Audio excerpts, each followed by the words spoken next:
Gracias por estar acá en este espacio, acompañándonos en el último trimestre de la encuesta de desempeño empresarial, o sea, el cierre del 2025.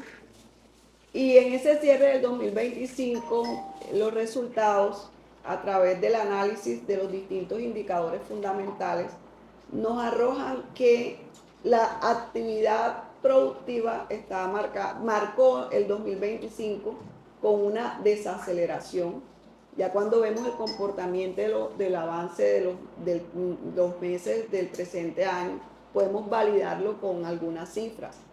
Y también cerramos un año 2025 marcado con un entorno empresarial afectado de diferentes maneras por la gran incertidumbre política. En ese contexto, cuando ya miramos el detalle de nuestros indicadores fundamentales, producción cayó un 47.3%, ventas en un 50.4%, inversión en un 53.3% y empleo, que siempre es un compromiso muy importante del gremio y de los empresarios, un 47.6%. Si nosotros estos indicadores comparamos el cierre del 2025 contra el cierre del 2024, todos están totalmente deteriorados. En producción, ¿cuál dato nos valida ese comportamiento, ese resultado desde la MIPYME? Lo que es la producción manufacturera, que cayó 0.6% en diciembre del año pasado. En inversión podemos nosotros también validarlo con la formación bruta de capital, que cayó un 9.3% del PIB. Y ahí eso es muy importante porque adicional que se suma la percepción de caída de inversión de las empresas MIPYME, vemos cómo este año el consumo se ha ido deteriorando, el consumo de los hogares.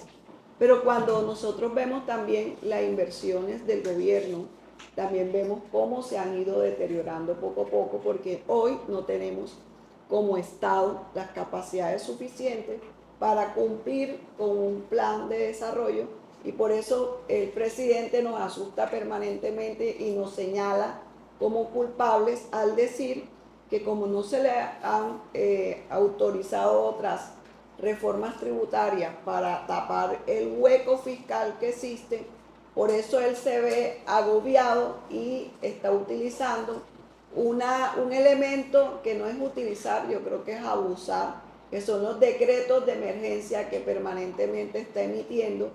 Y esos decretos de emergencia, que algunos están hablando ya de quitarle recursos a las personas que tienen ahorros en los bancos, o también ya se está hablando de tomar tierras de terceros legales, documentadas, donde se le pueden quitar por algún interés ambiental o social en cualquier momento, o más impuestos al patrimonio, que estamos involucrando incluso al sector educativo.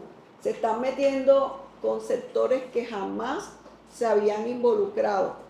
Toda esta sumatoria de elementos crea una serie de ruidos, incluso en algo muy importante que es la tasa de interés. ¿Y por qué lo decimos? Porque hoy el consumo, y cerró el año pasado de esa misma manera, está marcado, el consumo es por consumo a través de créditos. Créditos costosos, porque al Banco de la República, por ser responsable y mitigar o aguantar un poco la inflación, le corresponde aumentar las tasas, y cuando comienza a bajarlas, las baja gradualmente, porque no todos los daños se solucionan o se reflejan con la misma rapidez con que se hace el daño. La solución es más lenta. En ese orden de ideas, nosotros estamos hablando prácticamente que los recursos que manejamos en los hogares, aproximadamente el 30% de nuestras necesidades se suplen con créditos o tarjetas de créditos, ya sea compras nacionales, internacionales y avances. ¿Qué pasa con eso? Que este año ya estamos viendo deterioro en el consumo y seguramente va a seguir aumentando. Por otro lado, el 50.7% de los empresarios dice que no está invirtiendo ni están considerando invertir. ¿Qué pasa cuando un país deja de invertir? Su aparato productivo, que tiene la autonomía de decidir si sigo o no sigo invirtiendo, eso en el mediano y largo plazo podría mostrar un país totalmente deteriorado, porque el aparato productivo es prácticamente el gran soporte de toda la inversión social que se hace en el país, y muchas inversiones corresponden a temas fundamentales. Solo por colocar un ejemplo, hoy cuánto deterioro ha tenido el acceso a los subsidios de vivienda, cuando veníamos a muy buen ritmo con personas o familias felices porque podían contar con un subsidio de vivienda. En empleo, para el tema de empleo encontramos que, a pesar que encontramos un nivel de desempleo a un dígito, podemos decir que la informalidad en el empleo sigue aumentando. El contrato también se ha ido cambiando significativamente. El contrato que hoy más estamos utilizando y que ha crecido es el contrato a término por obra o labor. Ese contrato por obra o labor pasó de un 12.1% diciembre del 2024 a un 21.7% en diciembre del 2025. Perdona, doctora, ¿es el mismo de prestación de servicio? No, este es por obra o labor. Este es más breve. Sí. Tengo una necesidad de un servicio específico, contrato 2-3 meses y ya, chao. Quisiera ampliar allí porque la diferencia aquí fundamental está en que un contrato indefinido, cuando lo voy a terminar porque quiero terminarlo como empleador, pues finalmente tengo que hacer una indemnización. Pero cuando lo ato a una obra labor, quiere decir que si yo digo la obra terminó hoy, pues te vas solamente con tu salario, con tus prestaciones, pero no tengo que indemnizarte. Así que sí hay un ahorro significativo amarrando el contrato laboral a esta modalidad. Así es.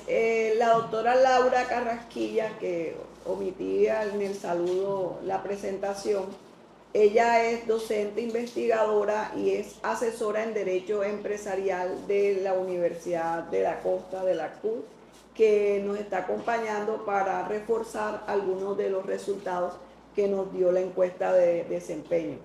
Por otro lado, acuérdense de nuestros jóvenes. Si hay dos dificultades grandes que tiene el país en generación de empleo, son tres: informalidad del empleo, la brecha que existe de empleo para las mujeres y la brecha que existe en el empleo para los jóvenes.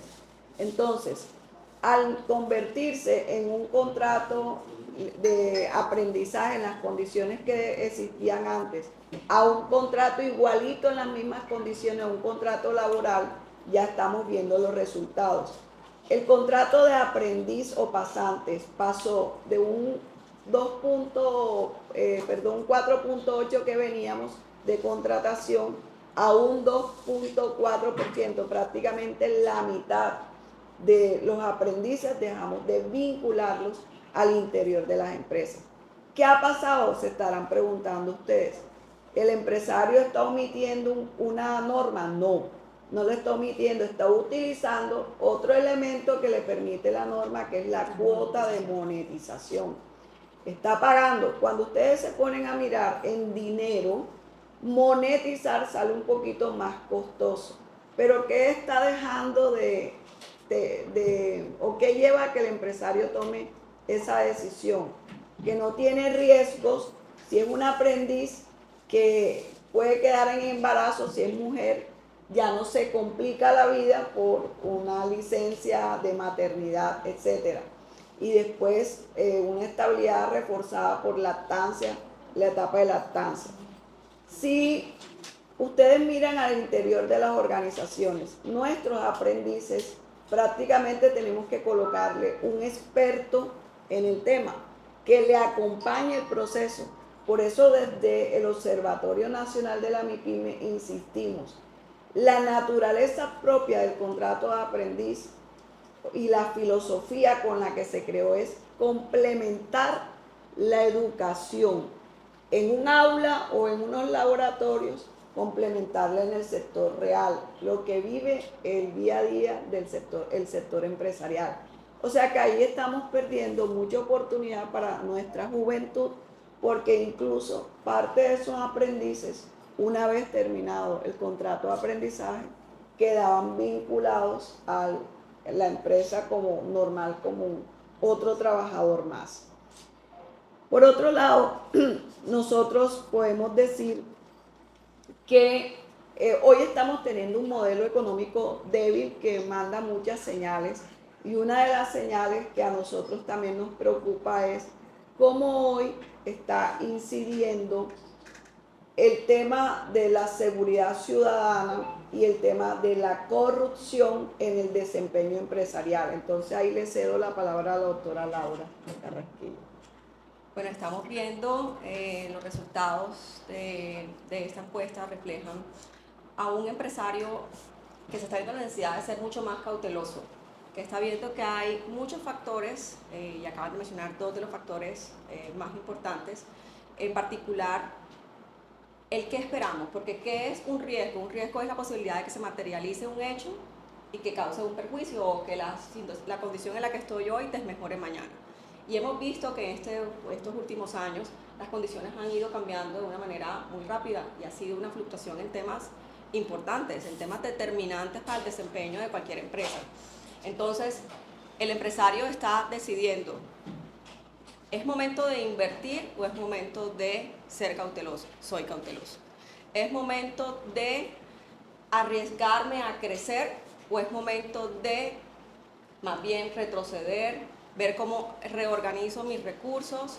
Y eso es lo que está decidiendo, y por lo tanto hemos visto todas estas decisiones que finalmente llevan a que la empresa se estanque o disminuya y se queda en comparación con nuestra competencia no solamente a nivel local, regional, nacional, incluso internacional, en otros países que de pronto no están atravesando la situación que nosotros hoy enfrentamos. Entonces, la inseguridad, ¿qué refleja esto? Que necesitamos mayor presencia a nivel institucional de la fuerza pública. Refleja que ante el aumento y mayor estructura de estas organizaciones delictivas, entonces necesitamos también un aumento y un reforzar la presencia de estas instituciones, no solamente policía, sino también incluso a nivel de otras fuerzas de mayor envergadura, como por ejemplo Ejército Nacional, en zonas que están siendo críticas para el empresario, particularmente al empresario de la costa, en donde tenemos pasos fronterizos, en donde tenemos necesidades a nivel marítimo, donde tenemos necesidades de un acompañamiento de pronto un poco más fuerte hoy, teniendo en cuenta que nos vemos azotados con una situación que no estábamos sintiendo hace un par de años. Entonces, ¿qué nos demanda? Un mayor acompañamiento, una mayor presencia, una mayor comunidad por parte de todos nosotros, de todos los que hacemos parte del tejido empresarial, porque no solamente es el empresario, sino también la fuerza pública y el gobierno. Entonces, eso sumado a que definitivamente esos cambios que mencionaba la doctora Rosemary, a nivel institucional, todo lo que ha pasado con cambios en tributarios, hoy el ICA es tanto porcentaje, pero después mañana no lo es, pero entonces va a volver a hacerlo, puedo confiar, puedo armar mi estructura de costos de una manera totalmente con certidumbre, o tengo que prepararme para un cambio brusco que me pueda afectar mis ventas el día de mañana. Y pues lo que estamos viendo es, hay riesgos sí, y por lo tanto la cautela es lo que manda la parada el día de hoy. Deseamos todos en el tejido empresarial que la certidumbre vuelva y que realmente estos resultados cambien drásticamente para cierre de este año. Así es. Entonces, hay otro dato para complementar. ¿Qué sucede cuando nosotros nos encontramos en situaciones poco seguras, poco estables? Se cierran empresas, porque el aparato productivo está expuesto son transacciones comerciales, son inversiones que todas tienen sus riesgos.